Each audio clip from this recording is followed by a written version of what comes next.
Now for the neck. So what I'm going to do first of all is put the white in, because this side is in shadow, so we don't really want to put the white in that area. On this side I'm going to use the 270,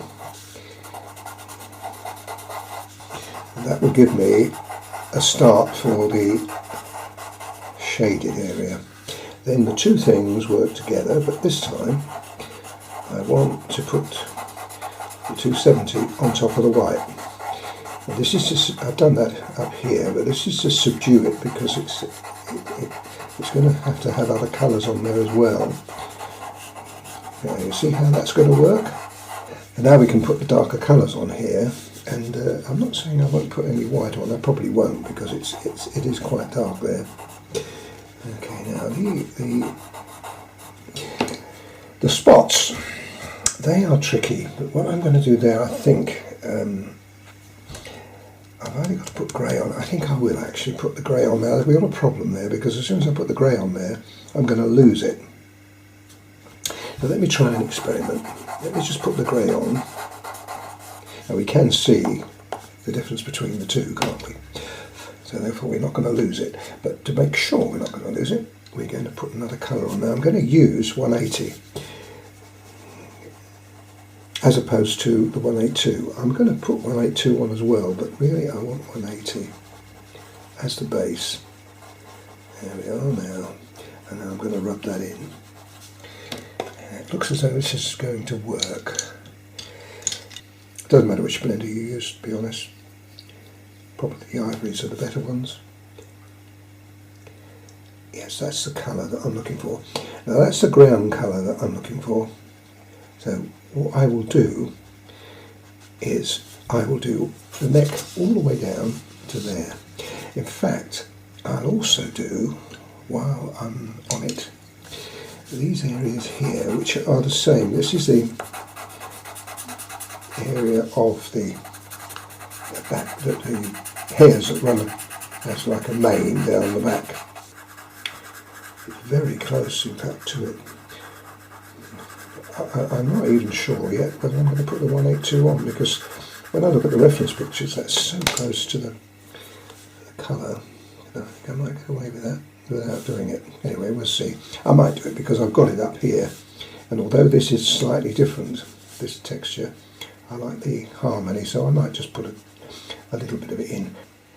And that's all the white in, the grey in, and the grey and the 180 on the spots. Now you see I've already started, take it from the top, I've already started putting the spots in. I'm going to show you how I did that.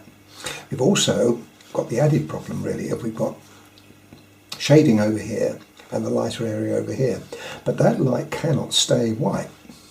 I know it's got grey on top of it, but it's still very light. What we're looking for is something like this colour here, okay? But and you can see I've already put that in, and I'll show you how that's done as well. We can actually do this all at the same time, which is quite interesting to do that. So let me just work across here for you and show you. First of all, show you the spot. And now what I did with that is I used the 180. Now, what I did, as you know, is I put the grey and the 180 on top of this spot, these spots, and I blended them with the colour shaper, which gave me a ground colour. Now this time they're not going to be blended quite so much. And these spots on the baby are slightly raised, so we've got to treat them slightly differently. The pastel paper comes into its own here because it's creating this texture for me. As I said, I'm going to put just a little touch of 182 in, but I don't really want too much because these spots are really good colour. Now you can use any colour shaper here. I'm choosing to use this one, which is the softer, and what we do is we fuse the edges slightly, like this. And don't worry about bringing it into the white, because that's what I was doing up here.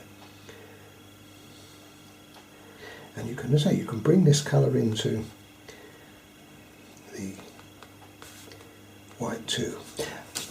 Now, let me just add a bit more now. This is grey, this is 273 grey. I'm going to put a little bit of that in here. Just a spot, very light touch. And then on top of that, the 180, which we've just been using, and put a little bit of that in. Very, very light touch. All it would give us then is just a little tone, and we can use that just to make the white less bright. And you can see now from the difference between these two. The spots have got some shading in them, and I suspect that they're slightly raised because they're fur after all, or hair. I'm not sure whether it's fur or hair on the giraffe. We'll call it fur.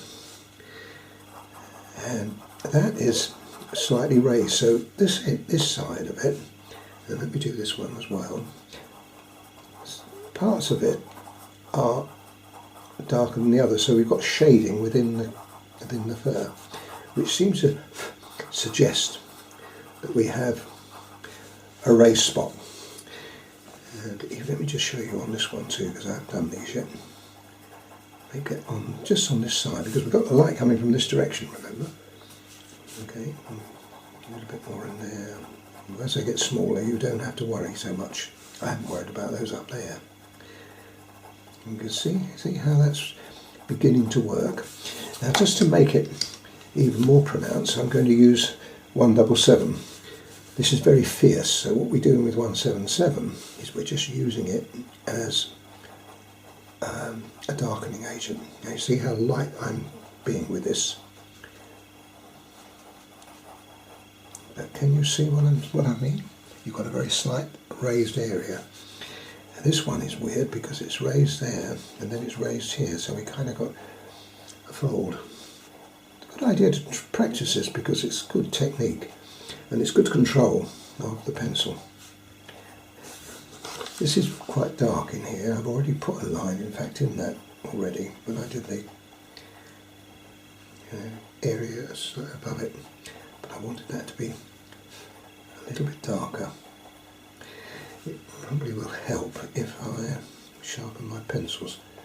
I don't want too much in there, just a little bit. As I said, we can always swap back on them, but that is looking good now. That's looking as I want it to look. Good. Now this one in here, we're starting here to get into the realms of the shading. So what we have to do there is to make that just a little stronger. Use the 177 as the spot recedes into the shadow. Got it? Like that. Now I know what you're thinking now. This is too dark for that. Absolutely right. Which means we've got to darken this. But let me do another couple because that's a little bit too isolated. That we need a little bit more. Exactly the same thing again. I'll only do a couple of these and then I will carry on with them off camera because you don't want to keep seeing me do it over and over again the same thing. But I think it's important to show you something. This round circular action I'm using, you've seen this many, many times.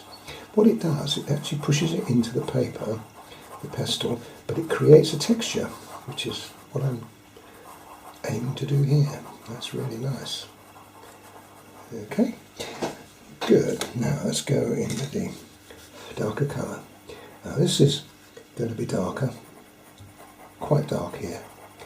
Now you can see I've left that light so you can see the difference between what it will, well, you can't see what it will be because it's going to be darker than that, but you can see the difference between those two. But this forces me into making that spot, not spot, making the surround a lot darker. I suspect that I really need some more of this on, so I haven't pressed very hard with this, but now I can, and that will give me just a little bit more weight into the spot. That's fine. That looks good. And a little bit more 177. Now I'm going to leave it at that at the moment. with proviso that I could always come back later on and make that darker. Now over here, this is going to have to be dark. So therefore I put quite a lot of pressure on. That one comes out, but these are right on the edge.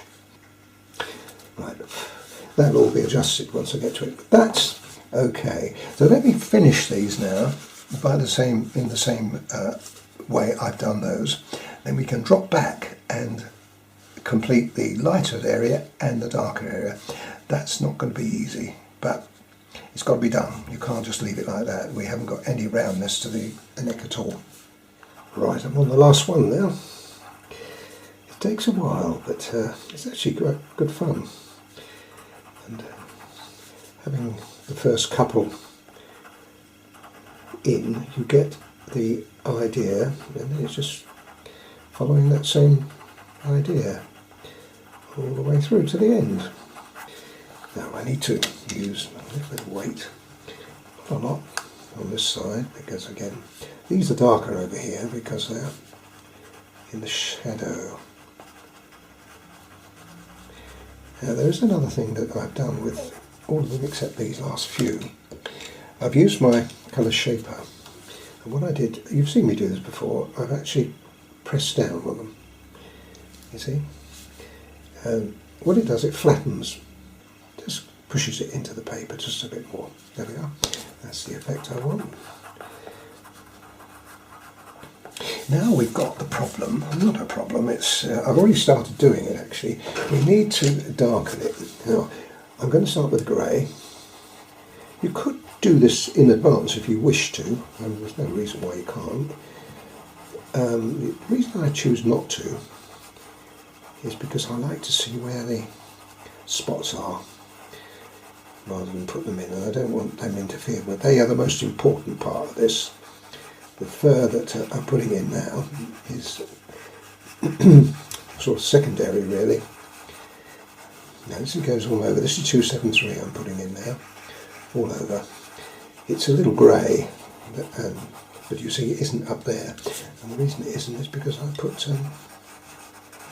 the 180 in as well.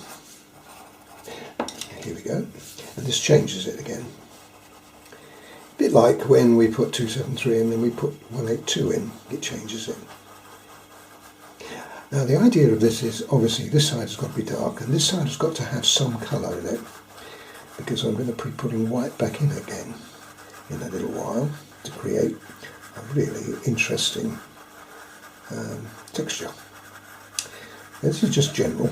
You don't have to be too fussy at the moment, as long as you don't press too hard at the moment, because this is a general colour all over. And then we'll darken this side independently. Okay, now just to make sure we've got it right, probably I'll use the, get rid of some of the dark off there. I'm going to use the ivory colour shaper here. Now I use this, and you've seen me do this before, on the edge rather than the flat part of it.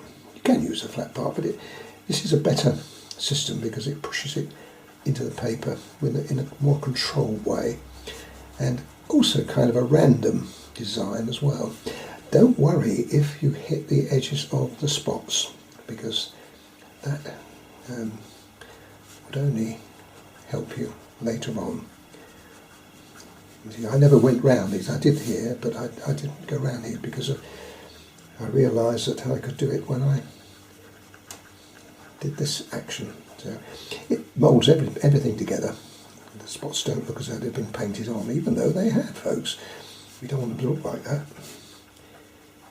There we are. That's good. That's great. Now, it does seem to be, and I'm sure you're thinking it's a little dark there, and it is. But I'm going to put white back on, as I said, and that will lighten it up. Over this side, it is actually a lot darker. So now we've got to think about strengthening it. It's about there, which we want the strength. So let's give it a bit more grey, 273. You have to put this on because we're putting rich colours on, and if we don't put the neutralising agent on, which I consider the grey is, everything becomes too brown or too strong. So that's great. And we put another coat of 180 on. When I say coat, these are a very light coat, so we're not crushing the paper by doing this. Can you see the difference between the two colours now? Now this edge has got to be quite dark, so we'll make that a little bit more obvious. And by squiggling, you can then decide where you want, how far you want to go. You don't want an exact line down there. Down here is going to be. I always go right to the end of my picture, but I'm never quite sure where I'm going to finish it. And in the past, I've thought, I wished I'd do a bit more. In fact, I have actually done that. I've completed a bit more of the picture because of the balance and so on. Now that's a lot darker, isn't it, than it was before, but now we've got to go darker still. Now this is where it gets scary, because we're going to use, if I can find it, 175. Now 175 is a very strong colour. Let's start down here, and you do exactly the same thing again. You put it in, but you put it in quite light. Don't press hard here, otherwise you really have got a disaster on your hand. Now why 175? Well, 175 is a grey, really. It's a sepia grey, so therefore it's not really a colour as such. A bit like black, you know, it's just a darkening agent. And I've used 175 many times in place of black. In my packs, for instance. Now here I want that to be quite dark there. And now we've got to choose another colour. So what colour do you think that should be, folks? 177. Now 177 adds even more strength to it, and you can see now. Ooh, you weren't concentrating, Colin, were you? We don't want to squiggle on there, do we? Let me just go down one edge here. Now I'm not going to make this as dark as it actually appears on the reference photograph. I'm going to be a little lighter than that, but I want to make sure that we've got a nice edge, because that's going to be very three-dimensional when I finish it. Okay. Now you also notice that the spots are being subdued at the same time. That's exactly what I'm looking for. So you can afford to go over those spots a bit as well. Now what about blending? That's the next thing we've got to worry about. Am I happy with it? I think I am. I think that's just about right. Now the blending side, this is going to be really tricky, because if we blend it, everything's going to go in together. So what we do is we do the same idea, just the corner. You can see how I'm using the corner there. You push it into the paper. I'm not worried too much about it not going solidly into the paper, because the texture of the giraffe fur is very much as I'm leaving it there, like that. That's what it's like. Well, you can see it above. So the paper is actually giving me, and together with the colour shaper and the colours I put on, a very, very good representation of the hair texture. Now I just stop there, and you can see the difference between the two. Remarkable, isn't it? Now you wouldn't settle for that, would you? Not now. Not now you see me do that. But don't blend it, because if you blend it all in, it's going to be muddy. And we don't want a muddy giraffe, although I'm sure they are from time to time. We don't want to do that. Now that looks good to me.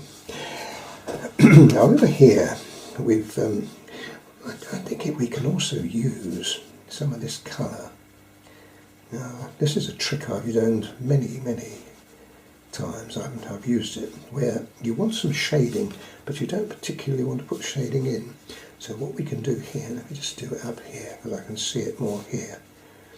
We take some of the colour over there with our colour shaper, and you can see it's on there, and we just put it into the fur. Now this is very satisfying to do this. You see how I'm getting texture? Make sure you can see it. It just puts a sense of realism, I think, in the picture too. So spotting very, very close to painting when you're doing this. It's like almost taking it from a palette. This is our palette over here.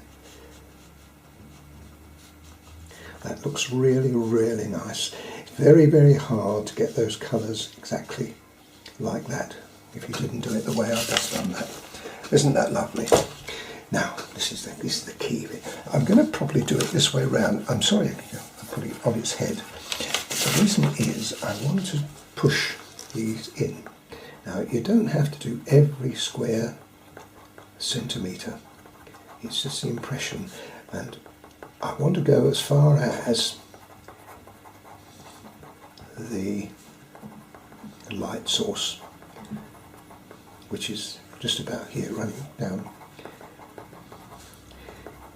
Another advantage you've got for me doing this is that you can't really see the effect. You can see it upside down, but you can't really see what it's actually doing. So when I turn it round the other way, you get a few little very pleasant surprises. And we're very, very close to finishing the giraffe now. You see, I'm not doing every square millimetre, am I? I'm covering it pretty well, but it's the impression we're creating now by putting these little... You need a sharp pencil for this, by the way. Twist it round. You see me doing that very often. Twist round, and you catch the edge of the point then. That's as far as I want to be, I think. Now, lovely. Now let's have a look at that the other way up. Oh, folks. Doesn't that look absolutely stunning? There's no other medium that can create this kind of effect. I've said it before many times. Over here now we've got to develop the mane. So what we'll do here, we come down here. I don't want to do this as a line, I just want to do it as a division like that. That's great. And then we come away from it. And compared with what we've done previously, this is a piece of cake. And you won't have any problem with this. If you could do that, you can certainly do this. All the same colour. I put the same colour in base, that's the grey and the 180.